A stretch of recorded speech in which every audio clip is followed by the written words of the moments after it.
Today, you will learn the 3 most important things you need to convert your advantage to victory every time.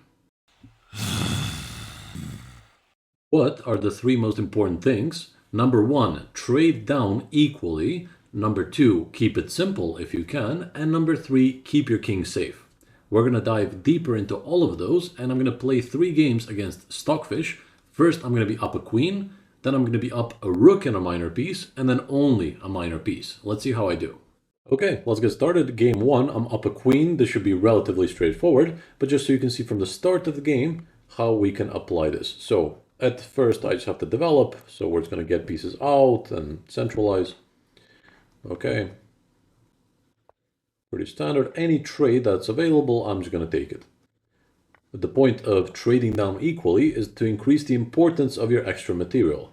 The more material my opponent still has remaining, the bigger the chance he fights back and finds a tactic and puts some pressure on me and so on. So I want to remove his material. We're going to utilize a pin here to force a trade. Bishop for knight is an equal trade. So we don't care about the bishop pair, we don't care about the pawn structure when we're up a queen. None of that matters. We're just going to castle out of the way because king safety is the most important, one of the most important things when converting an advantage. My opponent is helping me here.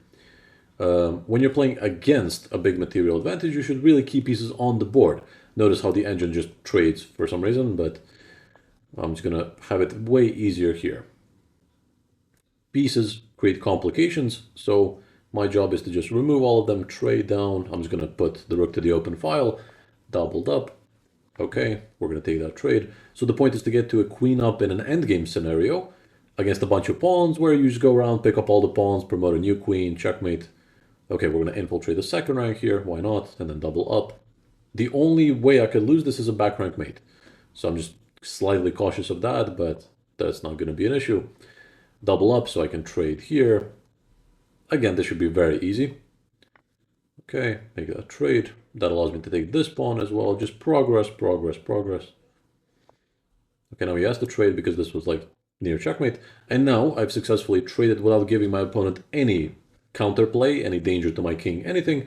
So now I have a queen and a queen up in a pawn endgame.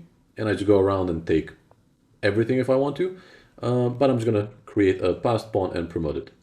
Technically, it's an endgame, and in the endgame, all we care about is promotion. I'm going to give him this pawn, I don't care. Just want to promote as soon as possible.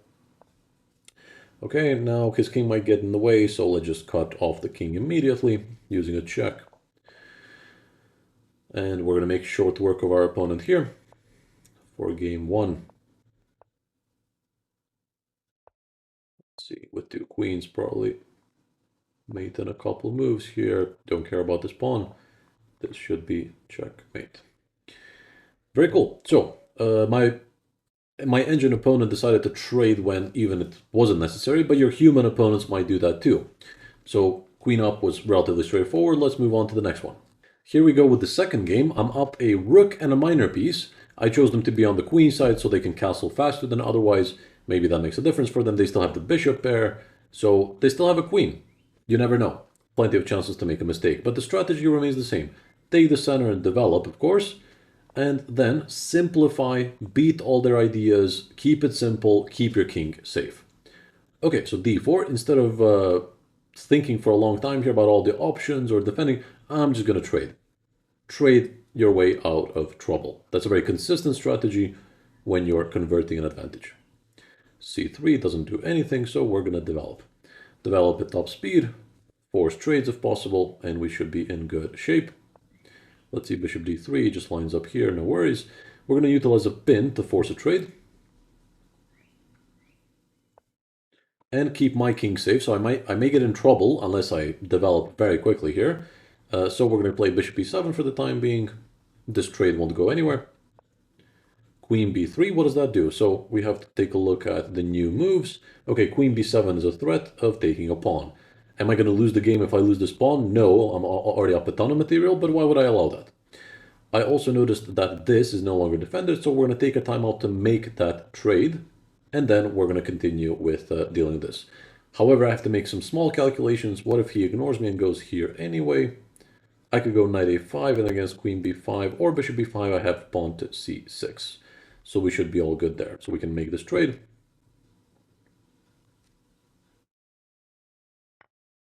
Goes for it. Okay, we're going to go knight a5. And against any check, I have c6, unveiling this defense, so I am in good shape. I'm expecting bishop. Okay, never mind. Attacks my knight, and my bishop is still under attack, so I'm definitely going to lose one of these. Let's lose it in the best way possible. So probably we're going to take on g2 here, because why not? Since I'm losing a piece anyway, it may as well be for a kingside defender. If he takes my bishop, I run away with the knight. If it takes my knight, I run away with the bishop. Okay, and I want to trade. I don't mind losing a pawn in the process because I'm up an overwhelming amount of material. And king safety is number one, so I don't want to stay under a pin. That makes things complicated. We're going to castle out of the way. So just having these three in mind is already good enough to convert these giant material advantages. Of course, I'm going to adjust my play slightly when I do the third game, when I'm only up a piece, because then it matters how much you give back. So here, can I get away with queen d5? That would be a wonderful queen trade. Queen takes, knight takes, that defends my bishop, so it's not hanging, but they can play a removing the defender tactic with c4. And then if I move my knight, I lose my bishop, but I can counterattack with bishop b4, and they don't have any good responses to that, so I can get away with this, basically. He has the take, so I'm going to recapture. So c4 is not a problem, and I don't see any other problems. Rook e5, I should play c6. Okay, so this is what I expected, but I calculated this ahead of time. Notice that maybe you would miss something like this, but I'm constantly aware of my opponent's chances to come back into the game. So when you have an enormous advantage like this, your job is just to keep your advantage, not necessarily push for the win. A win usually appears in and of itself. You just have to, let me see, did I just trap my own bishop here by being distracted? a3, bishop d6, c5, e7 is covered. Okay, we're going to pretend that that was intentional. What's the best way to give this up? I can trade rooks to give that up. That should be still overwhelmingly winning. Yeah, that's fine. So to be honest, I missed this, but this was quite deep of a variation, so that's fine. I'm okay with that. I'm still up a rook, so that should be enough. So it's unrealistic to expect yourself to catch literally everything your opponent might do and have like the perfect conversion. Sometimes you will miss something, which is why you should keep your king safe, keep your pieces defended if possible, because once you do miss something, that's how it doesn't become too much of an issue. Okay, so his counterplay right now is to take my pawn to create some pass pawns. So I'm going to play c6 right now, so that if he creates a passer, it's going to be an isolated pawn. I don't want his pawns to be connected and passed at the same time. Bishop e3 was the idea of this, lining up towards the a pawn, but in doing so he has to give up the d pawn, so I'll take that trade any day. We're just going to keep hunting pawns here. Again, it's the end game, so I have to switch my mindset from middle game, going for checkmate, and switch it to promotion. Okay, I thought I saw this before. Yeah, that's all good. If he takes a but I'm happy to trade off the d pawn for the a pawn, particularly because these ones are doubled as well. Okay, do I take here or do I take on b2? Interesting. Because after this he has bishop d4. No, I just take this one as well. Okay. And my pieces are on a light squares, so I can never get tricked by a dark square bishop. Okay, I'm going to take this one. Even if he defends it, I take it. My king is also on a light square, so I know I can get triggered by a fork or something like this. And now we should be able to just clean up. So when you're playing against the bishop, put things on the opposite color, especially if you're low on time, and you should find great success. So I'm going to push my pawn to a dark square to have light squares for my king. It's about king activation right now. The chances of me hunting down this bishop in a forcing way are slim to none. So I'm just going to play around it, activate my king, try to hunt down these pawns, promote a new one. Promote a new queen. We're going to give a check here. And now I'm covering the this with the knight. I'm just going to make progress. If he trades, that's just his last defender. So all good there. That doesn't really do anything. Just make progress, attack these pawns. And there's no point in me spending time to look for the fastest win. I'm just going to find something that's good enough. There's many victories here, but let's say knight g2 is a fork of these two, helping me create a pass pawn faster. If he attacks my rook, I just move literally anywhere. And my h pawn is going to win it quite smoothly here. Sure. I have to cover that square, so move my knight and then cover that to promote. So we're gonna clean up here. Sure. Could have gone like that, but I'm just gonna sacrifice my rook to get a queen for the sake of simplicity and speed. Cut off the king on the 7th and just bring my knight somewhere close. That should be already good enough. Here he's covering that. Okay, we're just gonna take the bishop. And clean up. Just beware of stalemate at these last few moves. Don't relax quite yet. And now we're gonna make a waiting move to force him under a check. Oh, he goes here. For some reason I missed that. Oops. Give it another try. Here. Here, here, and now a waiting move. Okay. Here and here. Okay. That was game 2, and now let's move on to game 3. Okay, here we go with game 3. So now we are up only a minor piece, which is not a lot against Stockfish because it can easily claim compensation with some ridiculous piece activity or taking 2 pawns or something like this. So for that reason, I have to be very cautious about how I convert this one.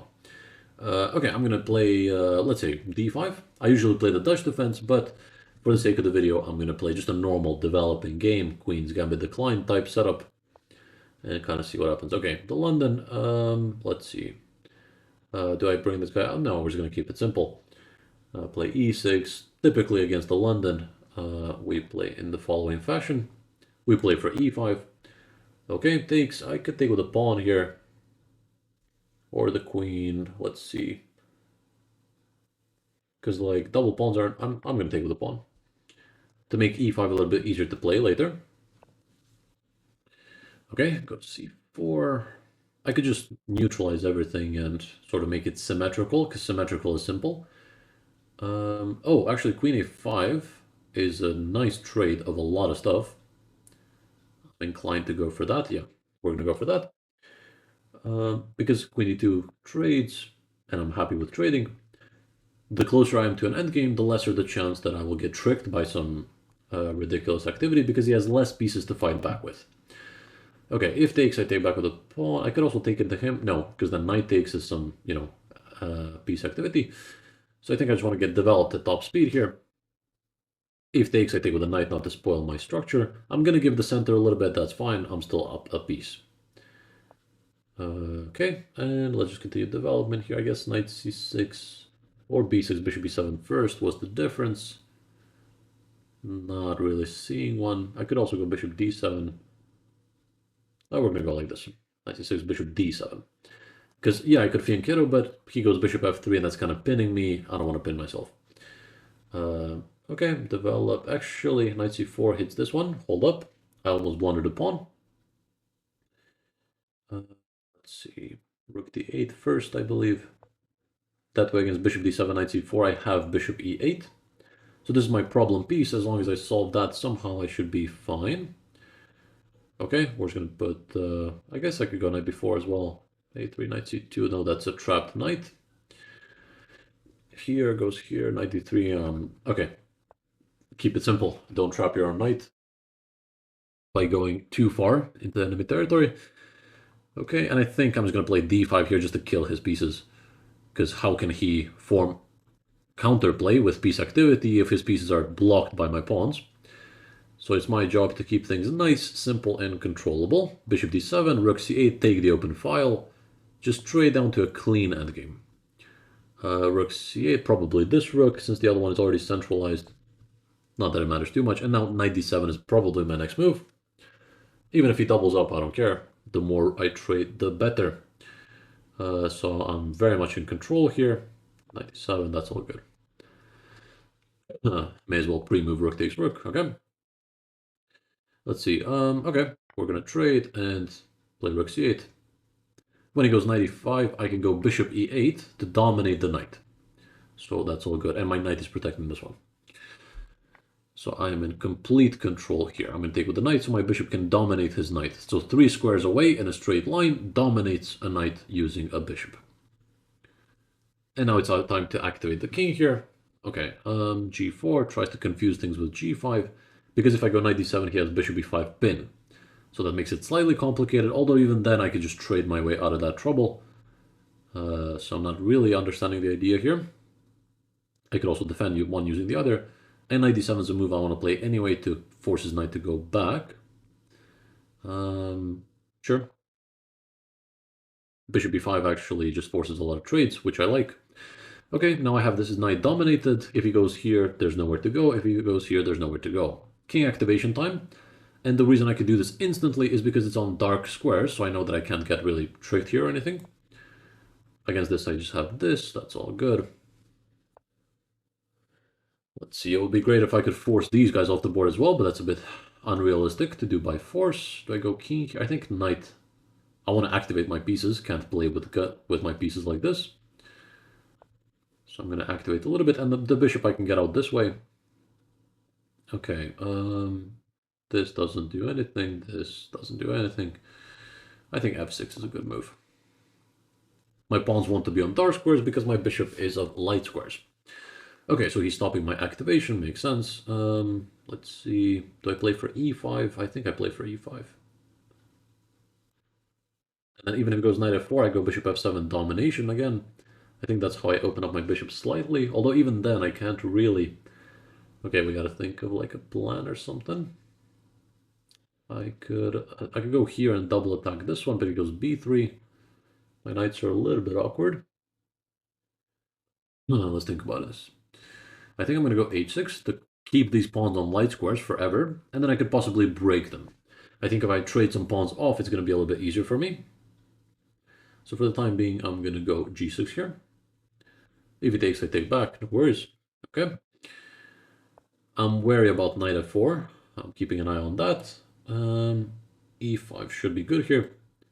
Take back. No worries. I could have traded that as well. Actually, I should have before he goes away. Yeah, that was a bit careless. King e6, defend the pawn here. I definitely should have traded that because I'm not going to get another chance probably. F4, okay, try to go f5 to remove the defender of this one. Makes sense. I think bishop e4 though, because now the pawn cannot come to f3 and I defend it this way and activate my pieces. Take, that's all good. f5, I just go back. Do I take first and then go bishop e4? That's the question. Is that better for me or keep the tension? I think I keep the tension. I don't see a major difference, but let's see. There's no point in sacrificing and risking my advantage, so I'm just going to pull back.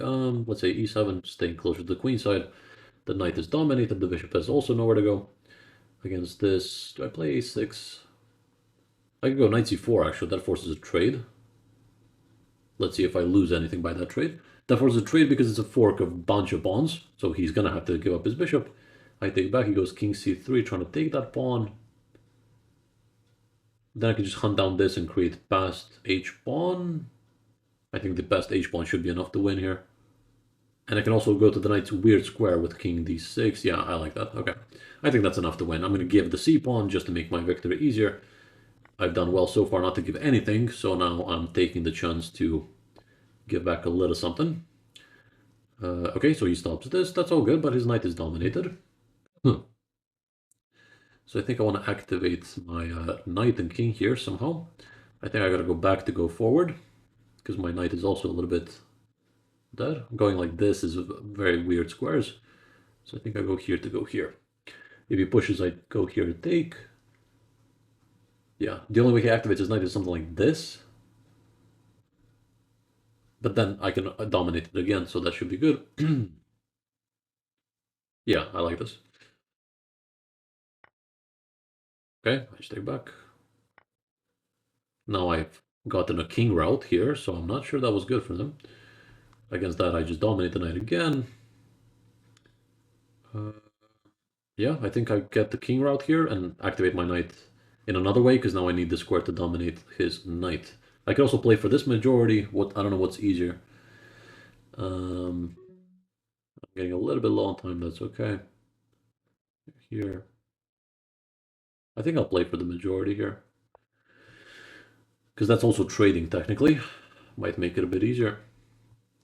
Okay, it doesn't go for it. Here. I don't really want to mess up my pawns like this, but okay. We're going to combine both of those. I just want to stay in control. So to dominate his knight, that's all I care about. Other than that, I don't think there should be any trouble. As long as I keep the knight under control. Okay, I think I want to stop that. And now I can activate my knight and start picking up pawns.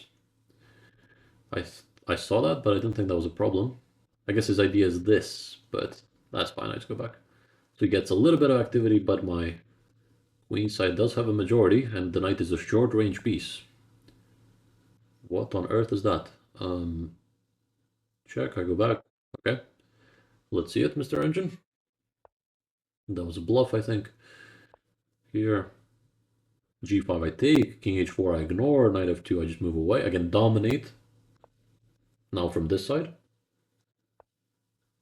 Now he tries to go this way. I could just create a passer here. I think that should be game over, no? So this, take here, here. It's just in time. Unfortunate. So we can't win by default, but we're just going to create a barrier for his king. This is covered, and there we go. The knight falls, that should be game. What's the easiest? Take this one, and the knight protects this one. So that's game. Okay, that was a long. We're just going to promote one of these. A little bit of king shouldering just to ensure the h pawn. Promoting. That was a very tough win, as you saw, even though it was a clean piece up from the start. I had to minimize counterplay at every step. I'm going to get a second queen here. Actually, I don't need to. We're going to go like that. Queen and knight together is a little bit awkward. This will be a stalemate. Watch out for that. Here. There we go. Oh, almost. Don't pre-move. Do not pre-move in such situations. Okay, now he has to go too far. So I followed the rules to the letter, didn't give the engine any chance at any stage of the game, and I got in all the trades without giving any counterplay. Hopefully that was cool to watch. I wish you a very nice week, and I'll talk to you very soon. Take it easy.